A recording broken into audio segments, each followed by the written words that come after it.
এই হাসিনা সরকার বড় বড় কথা বলেছে, মন্ত্রী এমপিরা বড় বড় কথা বলেছে, আজকে কোথায় তারা? যে আপনার আজকে দাঁড়িয়ে কেটে শেষ করে সোনার মতো পড়াতেছে, নিজেদের সাক্ষীকে নিজেদের আপনার সাক্ষী আপনি দিয়েছেন, যাকে চুরি করে ছোট্ট আপনি চেক করছেন। আমি বলতে চাই আমাদের যে বিএনপির নেতৃবৃন্দরা আছেন, আমরা কোন দাঙ্গাবাজ না, কোন চাঁদাবাজ না, কারণ উত্তাদের মধ্যে আমরা শরীর নাই। আমাদের পূর্বে যারা আছে তারা অত্যন্ত ভদ্রলোক, আজকে যারা কিনা চালু দেখেন একজন লোক সন্ত্রাসী নাই। আর ওরা দেখেন বিএনপির নামে চাঁদাবাদে লুটতরাজ, মানুষের জমি দখল শুরু করে দিয়েছে, বিএনপি ক্ষমতা চলে আসছে।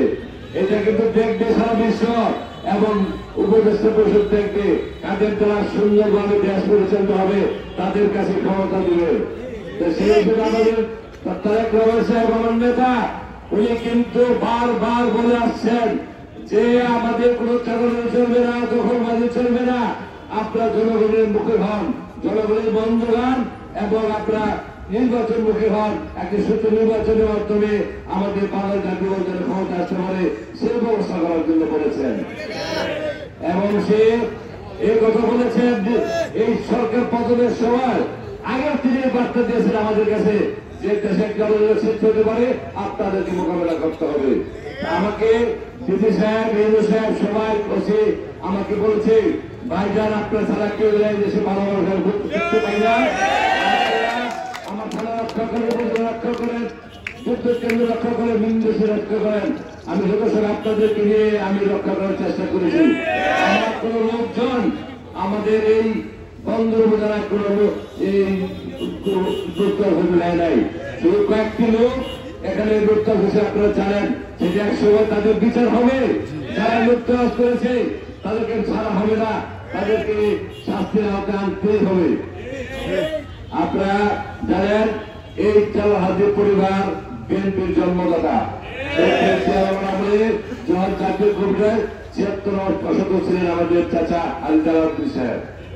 কালাম সত্য বলে দেয় নাই, কত মন্ত্রী হয়ে গেছে, কালাম সত্য আছে না, আমরা বেঁচে আছি না, ইনশাল্লাহ আমাদের তারা কেউ নিতে পারবে না। আপনার সঙ্গে থাকলে এই পরিবার থেকে আসবে, চাষি করবেন, উনি না করলে উনি যাকে করবেন তার কাছে আমরা খাবো ইনশাল্লাহ। ঠিক আছে না?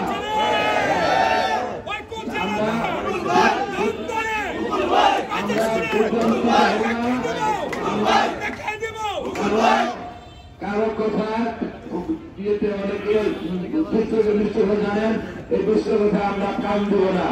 জনগণ যাকে চায় তাকে আমরা ইনশাল্লাহ ভোট দেবো এবং তাকে আমরা সুপারিশ করবো, এবং যার দ্বারা এই 5 আসনে ভবিষ্যৎ দুর্বল করবে, ভালো কাজ করার কি থাকবে তাকে আমরা ইনশাল্লাহ আমরা আমাদের সুপারিশ থাকবে। আমরা ঐক্যতে আসি, ঐক্য থাকবে ইনশাল্লাহ। আমরা মহানগর বন্ধ খাওয়া মিলে আমরা আন্দোলন চালিয়ে যাব। আপনারা হয়তো অনেকে জানেন না, আমি কিন্তু যদি ওসমান করে সক্ষম থাকতো এতগুলি মামলা আমি কিভাবে খাই? আমি কি কোন দলে জয়েন করেছি? থাকতে পারি না, আমি জয়েন করেছি, আমি বলতে পারবে? আমি আমার নেতৃত্ব যখন খালেদার কাছে আমি জিজ্ঞেস করে গিয়েছি, ম্যাডাম আমাদেরকে তো কাজ করতে হবে উপজেলায়, কাজ করা সম্ভব না। উনি বললেন অবশ্যই আপনারা যাবেন।